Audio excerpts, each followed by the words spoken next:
Welcome back to Andersen Acres. Today we are diving into something seriously adorable. As people who are following the channel know, Tequila had her puppies. Oops.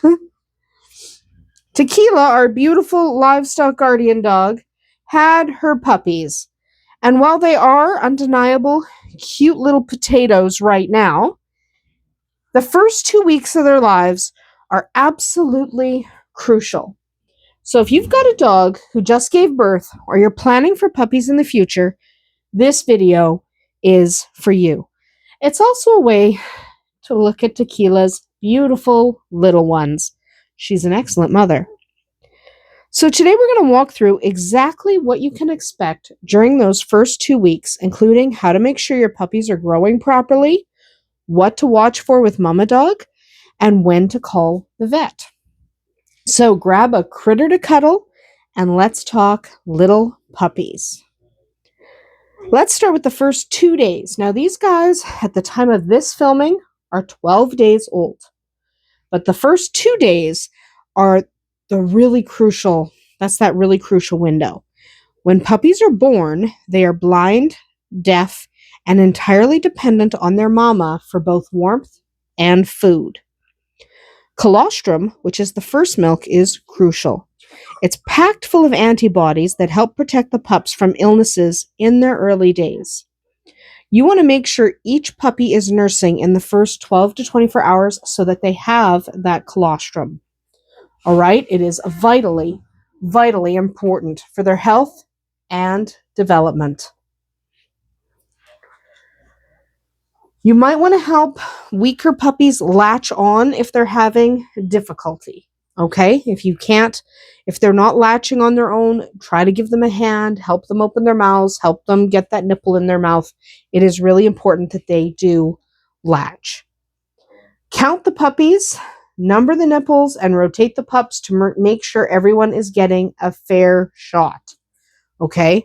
Because some of the nipples will produce more milk than others. So, for example, closer to the rear of the dog, those tend to be more full of milk. You want to make sure all the puppies get a chance and that no one is getting left out. Okay? Think of it like doggy musical chairs, but louder with the squeaking and the barking. So, are the puppies gaining weight? It's really important that you keep track. Weight gain is your best tool to make sure things are going right. You want to use a small kitchen scale or a postal scale. I use a small kitchen scale. I put the puppies in a bowl. You put the bowl on the scale and then zero out the scale. Okay?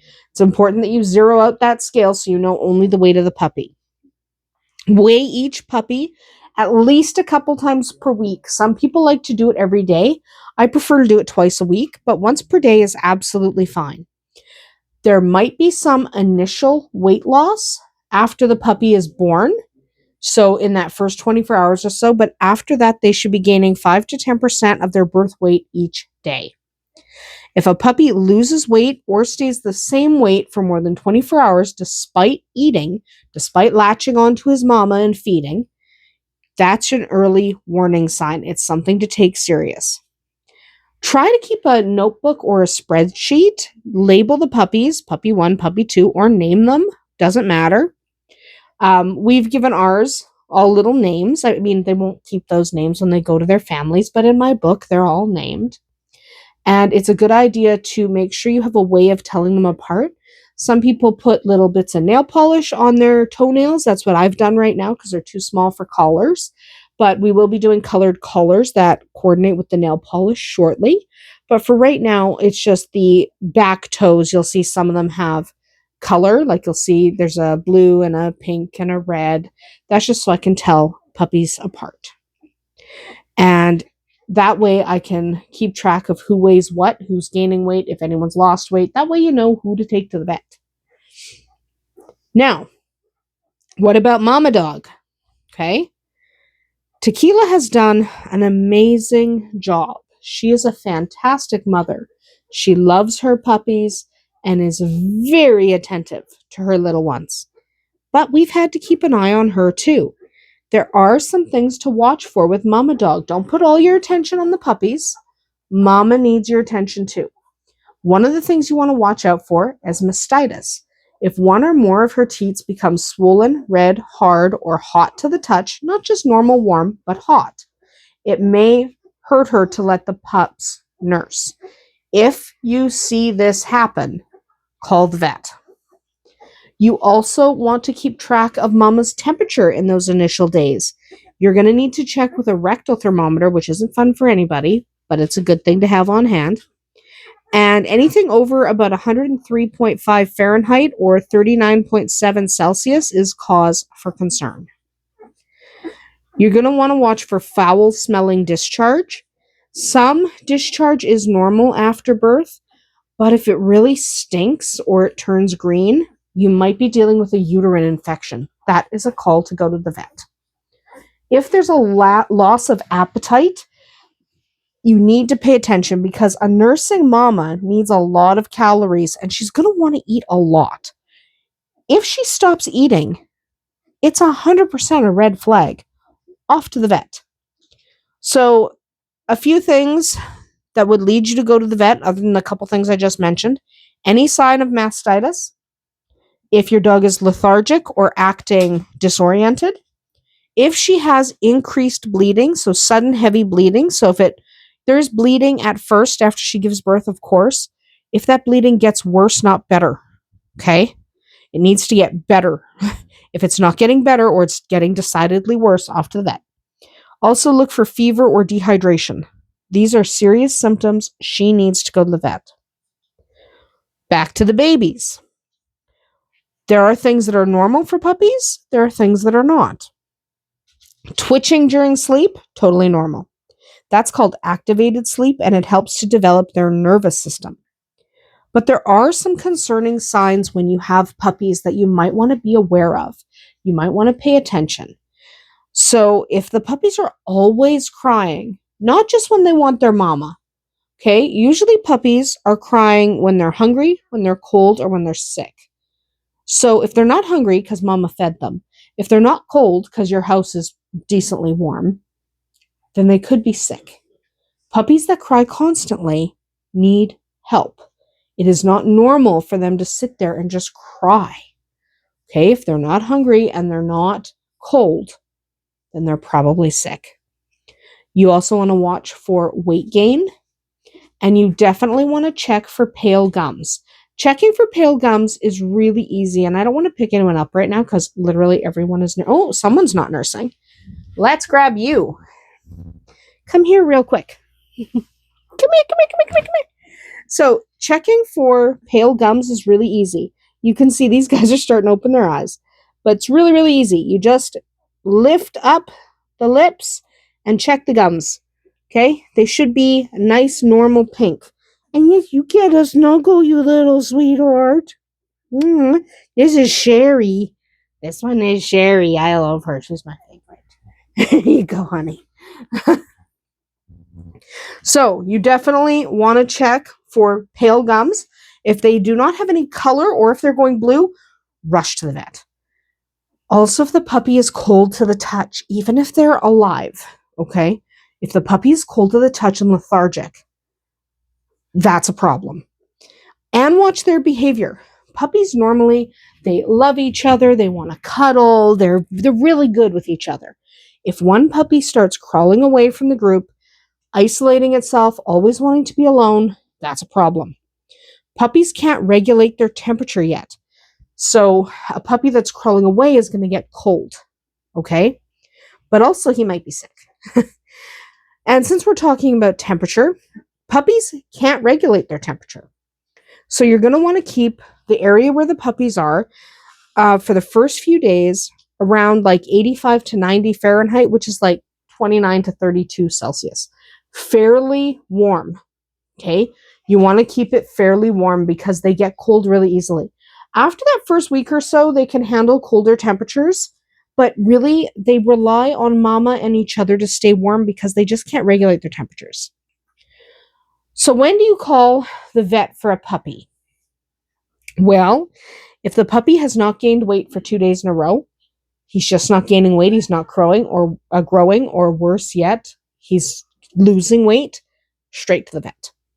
If they're having difficulty breathing, straight to the vet. Vomiting or diarrhea, or swollen abdomen, or constant crying. These things mean you need to go to the vet now. Call him from the car. That dog needs to see a vet. Okay? Now, the best way to avoid problems is to attend to the hygiene and comfort of mama and puppies. So puppies don't poop on a schedule, and mama will usually take care of that by consuming it. I know, it's glamorous, but it's her way of keeping her puppies clean. Still, it is your job to keep things clean and dry. You want to swap out the bedding as soon as it's wet. So if you've been watching the daily vlogs, that is the blanket she gave birth on, but it disappeared for a couple of days, and now it's back. That's because I had to clean it. You can't let them sit on something that is dirty and wet. Okay? You have to clean it.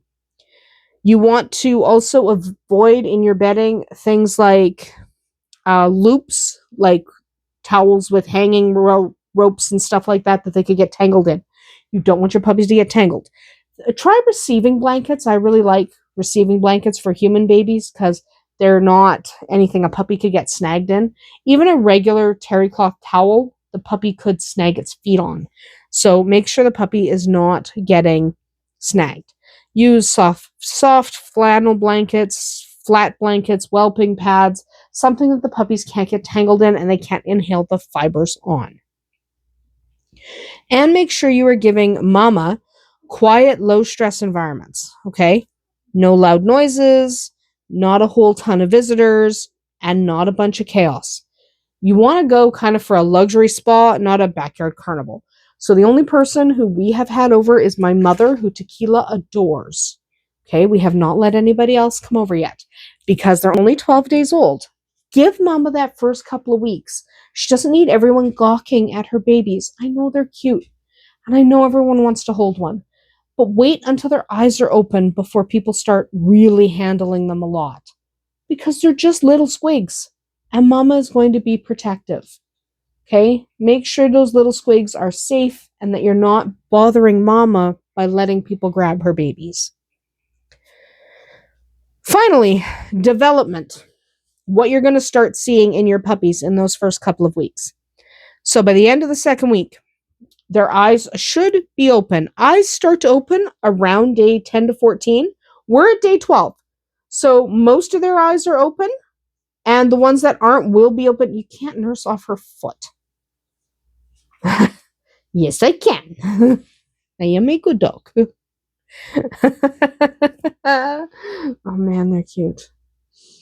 Anyway, eyes do start to open around day 10 to 14. We're at day 12 as I'm filming this. By the time this posts, it will be day 15, but I'm filming it on day 12. They're 12 days old. And at 12 days old, these guys mostly have their eyes open. The couple that don't will have their eyes open in the next day or so. They're starting. You'll also know that they start to crawl around better and more confidently towards the end of that second week. Their ears begin to open as well, and they start to respond to sound. So these guys, earlier today, I noticed that they can hear because I sneezed and they jumped. So they definitely are starting to respond to sound. They'll still mostly eat, sleep, and scoot around, but they're going to look less like potatoes and more like actual dogs. Like, if you look now, they're actually starting to look like dogs, right? Like, if I pick one up, this looks like a dog now. Just a few days ago, they looked like potatoes, okay? We actually have a dog. That's a little dog, but it's a dog. So we definitely have dogs now.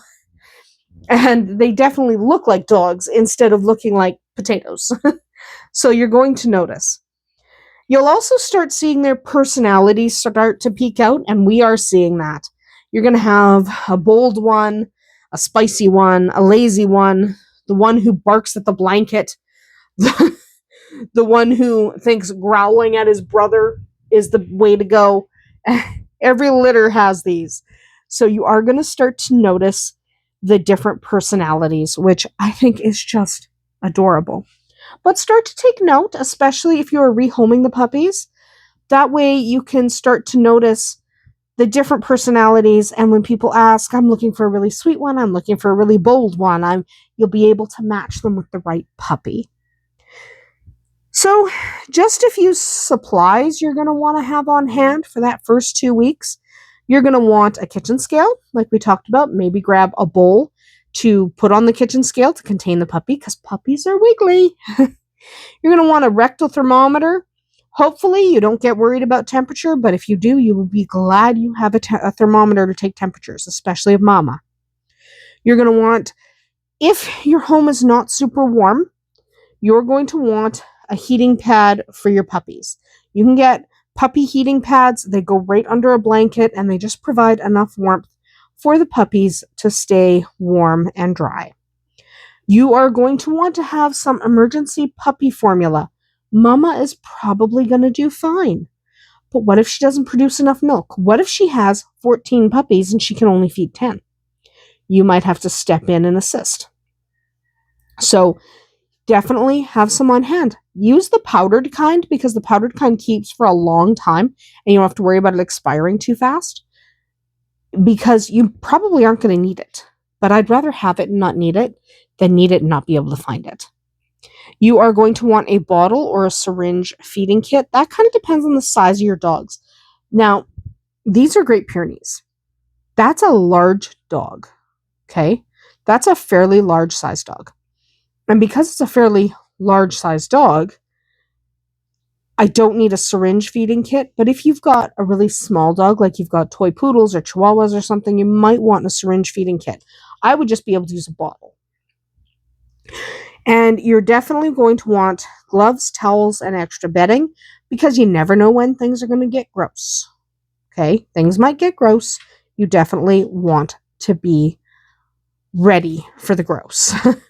You're probably going to want some puppy training pads, some of those puppy pee pads. And that is just to protect your floor as the puppies get up and start to move around. And don't forget to keep your vet's number on speed dial. Okay, the vet's number on speed dial can be a lifesaver for mama or her babies. So just keep it handy. That's about it for us here today at Andersen Acres. Drop a comment below if you've ever had a litter of puppies, or if you're thinking about raising a livestock guardian dog someday. We'd love to hear your experiences, and I'd love to answer your questions if I'm able. We'll see you tomorrow.